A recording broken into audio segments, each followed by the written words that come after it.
This affects every person that has ever travelled on a modern-day airliner. If you're not convinced, then I hope that this information will have planted a little seed of thought that you can use later on when something else related comes to light. We have been told that the fuel for a flight consists of about 50% of the ticket price.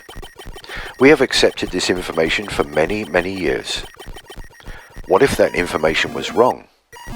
What if the manufacturers knew this and chose to keep it quiet? We've all experienced walking up the airplane steps, stopping in the queue and looking around. We look at the wings, we look at the engines, and marvel at the size of these amazingly powerful pieces of modern technology. Sometimes we also see the fuel being pumped into the wings. We think nothing of it. But what happens if we put our common sense hat on and take another look? The Airbus A380 is a truly amazing feat of engineering.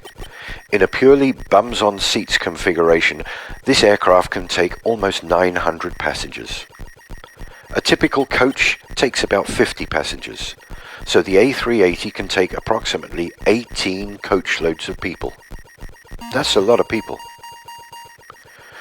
According to their own specifications, the A380 can take 323,525 litres of jet fuel in the wing tanks.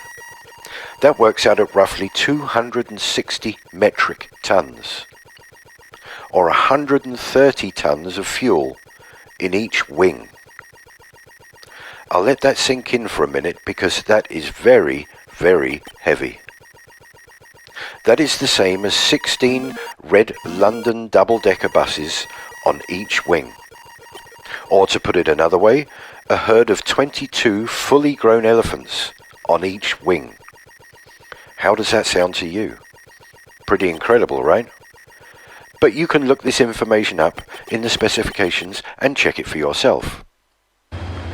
Most of us have seen a plane refueling.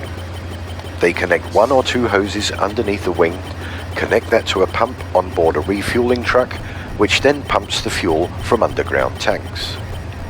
This takes about 45 minutes for a full load. We never see the amount being pumped because the tanks are not visible.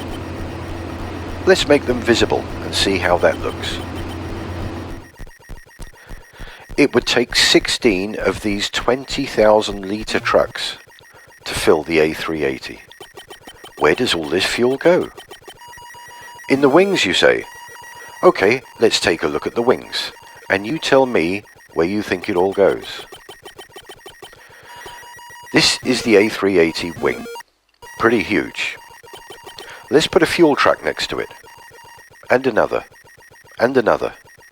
And another. And 4 more. Just for this wing. Another 8 go into the other wing. Can you see what I'm saying? Now let's take a look at the wings on these aircraft. This is the new Dreamliner taking off in a spectacular fashion. Observe the thickness of the wings. How many fuel trucks would fit in those wings? Okay, let's take a look at the fill rate. To fully fill the A380 takes approximately 45 minutes. To fill an Olympic-sized swimming pool takes about 4 days. I think people are going to be really excited. That is 2.5 million litres of water. The capacity of the A380 is about 8% of the volume. 8% of 96 hours is 7.6 hours. That's a lot longer than 45 minutes. So maybe the filling equipment is much faster for a plane. Let's take a look. This is filling a swimming pool. And this is filling an aircraft. To fill the tanks of an A380 in 45 minutes, you would have to have a pump and a hose that could pump 7,189 litres of fuel per minute. Let's look at something that pumps at about half that speed. Now the plane, now the fire hose. Don't you think that filling that wing with that sort of pressure would just rip a hole right through the top? It's only made of aluminium. So far, we have no room for all of that fuel. an incredible weight of fuel, and a filling procedure that makes no sense whatsoever. Time to take a look at moving around with large bodies of liquid. The size of a large car's petrol tank is about 70 litres. Don't you sometimes wish that your petrol tank was bigger so you wouldn't have to fill up so often? There are reasons why this is so. Number one, the weight would drastically reduce the performance of the car. And number two, the amount of fuel sloshing about in the tank would seriously interfere with the road holding whilst going around corners. This doesn't seem to be the case with aircraft using vast quantities of fuel. Let's take a look at what large bodies of liquid does to road holding. Not a pretty sight. Now let's look at a couple of landings of aircraft and try to imagine hundreds of tons of fuel sloshing about in the wings. I think you might be getting the gist of what I'm trying to say. It is ridiculous to think that these aircraft take off, fly, bank, maneuver and land with large amounts of liquid moving in all directions. The next video clip is from the US Air Force, showing the filling and strapping down of the large bladder tanks used for in-flight refueling of their aircraft. Bear in mind that these 3 tanks are only 9,000 US gallons. This is just under 10% of the fuel needed to fill the A380. Look at the lengths these guys go to and the amount of straps needed to stop this lot sloshing around. Also, this 9,000 gallons takes up a good portion of the aircraft's cargo bay.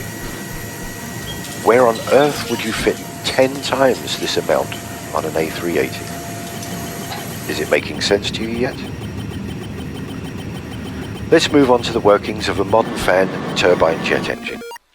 Rather than explaining this myself, I will let this short video do the work for me. Observe that at the end they actually say that the secondary flow, which is only compressed air, is the major contributor to the engine's thrust. Hear that, boys? What is it? Just another narrow-body aircraft.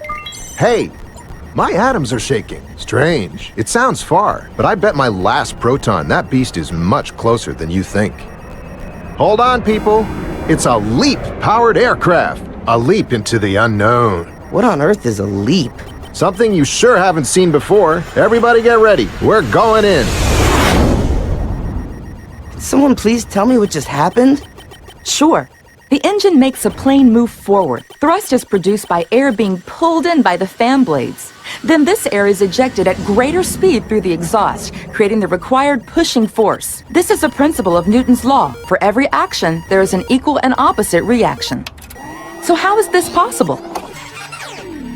Gentle souls, come with me to the bypass. Extreme sport freaks, with me, we'll hit the compressors, combustor, and turbines. The LEAP is a high bypass ratio engine, which means that a large amount of air bypasses the core of the engine to be ejected directly into the exhaust stream. The fan acts like a propeller. Its curved rotating blades accelerate the airflow into the engine. Lighter composite materials provide better efficiency and resistance. Here come the compressors. Get ready. Things are gonna heat up. Feel that? It's the low-pressure compressors squeezing us. Now, the high-pressure compressors. You're gonna feel the difference. Ultra-efficient compressors deliver optimum air pressure and temperature conditions for combustion. It's rising up now. Let's get toasted! Gentlemen, meet your kerosene counterparts. These guys are gonna light up your day. Already? We usually mingle inside. Not anymore. I thought there'd be more of you. Normally, yes, but in this engine, fewer of us are needed. This little kerosene particle is right. The LEAP engine burns less fuel than former engines. In addition, the fuel nozzles mix fuel and air before they enter the combustor, creating a homogeneous mixture that minimizes the peak temperature during combustion. This technology significantly reduces emissions. Okay, let's go. The combustion chamber. This is the heart of the engine, where energy is created through combustion of fuel and compressed air. Are you ready? Here comes the final